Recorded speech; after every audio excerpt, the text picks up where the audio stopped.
Hi everybody. This is actually my second take doing this because the first time I was my lovely, wonderful ADHD self and I was all over the place. And so this time I'm trying to be a little bit more organized and not all over the place, so it's a little easier to follow my train of thought. Those who are really, really good friends with me and my family can follow my train of thought. But those who aren't around me or aren't familiar with people with ADHD, it gets a little confusing. So I'm going to try and stay on course. Today I'm talking about the whole student debt, student loan issue that posted on my Facebook. There were some comments. Some weren't quite nice. I'm not going to lie. I'm a little disappointed that I have so many... not so many, that there's people that have blinders on, because the student loan situation is an epidemic. It wouldn't be an issue or a problem if it wasn't an epidemic, but it's really funny because we are putting the blame back onto the kiddos and the human beings that we forced the problem on in the first place. And it came to light. I've been thinking about doing this for a long time because I'm dealing with it with Madison right now. She has no clue what she wants to be when she grows up. She's 15 years old. She's in the 10th grade, and she's being forced to choose her career and forced to write a resume to get into the college of her choice of career. Now, I think that's really, really unfair, and I believe it's also what's leading to our epidemic of student loans. And I also believe that it's what's leading us to midlife crisis, depression, and anxiety. And everything that I'm going to talk about today, I did some research on. There's a couple that I want to do a little bit more in-depth research. But I can tell you for a fact that in 2011, the CDC reported a 400% increase in antidepressant meds prescribed to 18 to 44-year-olds since 1988. And the Colorado Department of or the Bureau of Labor Statistics, in January of 2018, the average person changes jobs 10 to 15 times. And these are quotes. These are not my words. I'm quoting. Many spend more time and energy, meaning money, to transition from one job to another. So the student loan debt is, you get deeper and deeper because you have to go back to college in order to learn the tools you need for your new job. So the Financial Times in 2017 said plan for 5 careers in a lifetime. 4 times in their first 10 years after graduation is how many times the young adult changes their career. So 4 times in the first 10 years after graduating from college. And I was kind of curious about why high school is pushing for college so soon. And now this is one that I want to research because I'm not quite sure, and I don't want to be one of those conspiracy theories. But from what I researched and what I was told, the number of students that enroll in college affects the high school ranking. So if a high school is ranking really good, they get more money from the state. That last part I know from actually working in the school district. So anyways, I got off track again.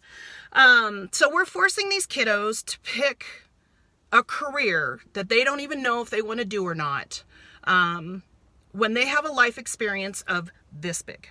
So our students have a life experience of this big. The average parent, average adult has a life experience of maybe this big. And then we have the world. We have the whole wide world out there and so many different experiences out there and careers and opportunities. But yet we're going to force our teenagers to make a life decision with one of the most expensive financial commitments that they're going to have in their life and force them, cornhole them into this when they have this big of a life experience. And I think that's wrong.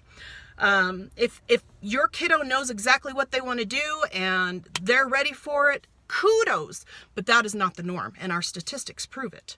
In my experience, I have my automotive degree. I didn't know what I wanted to do with my life. Being undiagnosed ADHD, I was all over the place. I changed out my first engine when I was 12 years old.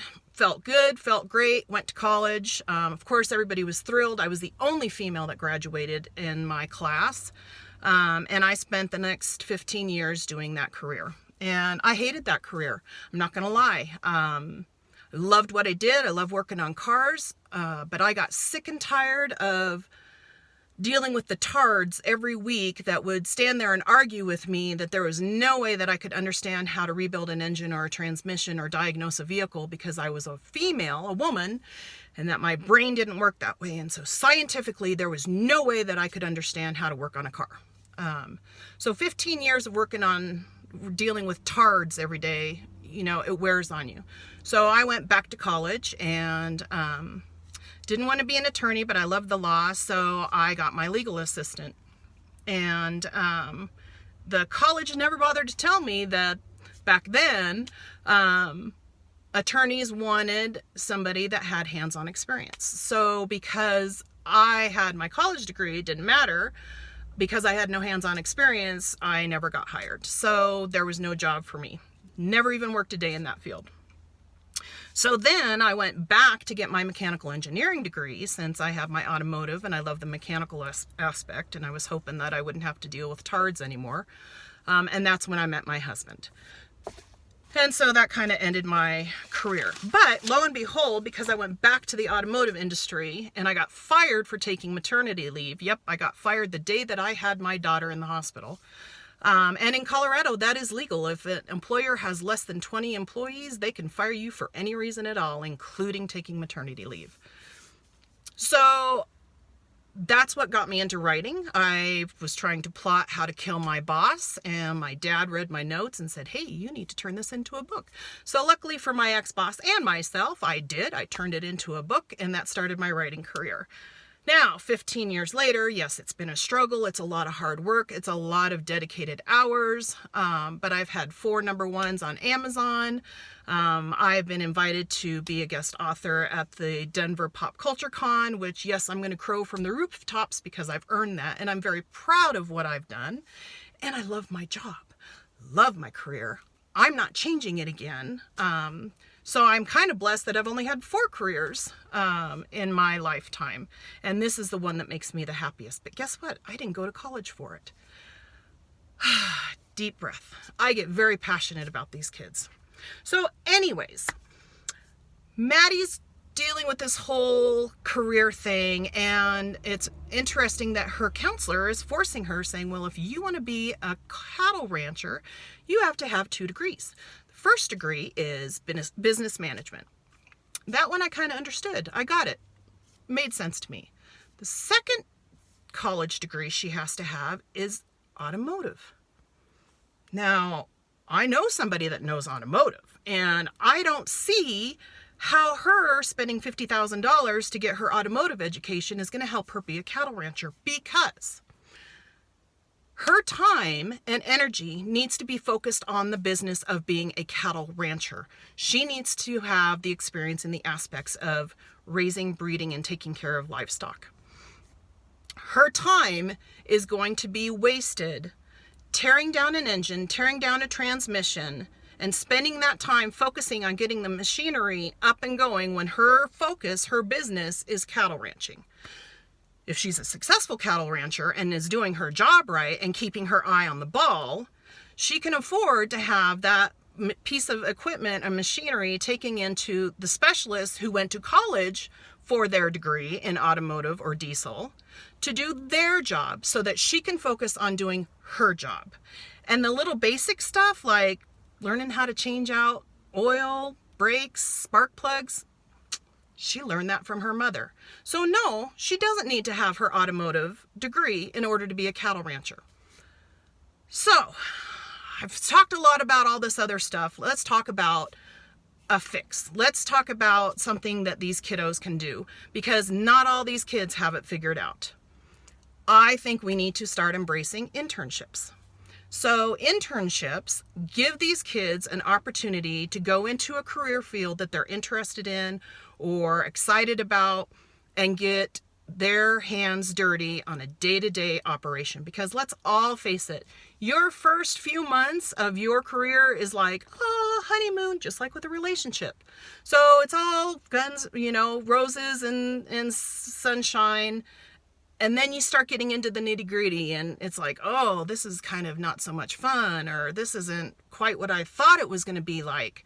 So you have no money invested in this internship. Maddie is going to do an internship at a cattle ranch this summer. She's going to be there on a day-to-day basis. And I'll tell you what, this cattle ranch, these people are amazing, and I respect them, and they're wonderful, and they're not going to be easy on her. They're going to show her exactly what it takes in order to be a cattle rancher. If she decides she doesn't want to do this, she can then start thinking about something else that she wants to do. But in the meantime, she's been able to mark off cattle rancher, and she has no college student loans that she's going to have to worry about paying for. So I think we need to really embrace more of the internships and letting these kids go and get their hands dirty. And I'll tell you what, it's kind of a win-win situation, because I know of very few corporations that aren't open to internships, depending on how you approach them and depending how you talk to them. And if you reach a no with the first 2 or 3 corporations in your field, guess what? There's 100 more out there that you can go and explore. So you can't say, well, I want to do this and they're not going to let me do it. No, ask.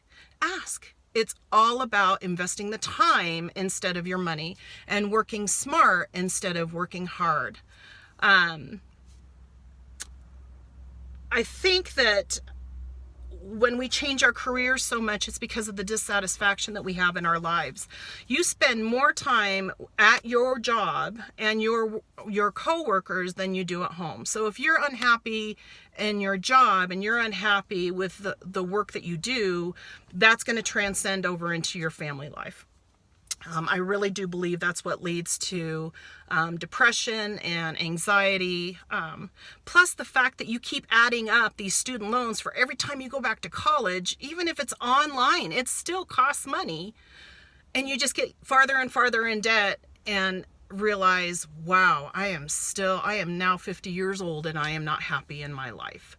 Or I'm living paycheck to paycheck. Or I have $150,000 in student loans, and that can almost buy, a half a house depending on where you live. So I really think we need to stop pushing the student loans and the colleges at such a young age. These kids that have this life experience like this, don't make them or condemn them to a life sentence of financial debt when they try and tell you, I don't know what I want to do with my life. Take the time to go out there and explore what you want to do. So anyways, my rant is over. Don't judge anybody until you've walked a mile in their shoes. Just because something's been done for 100 years doesn't mean it's right. We need to evolve. Everything else evolves around us, but our education system isn't. So peace out. I love you. Be respectful and be kind.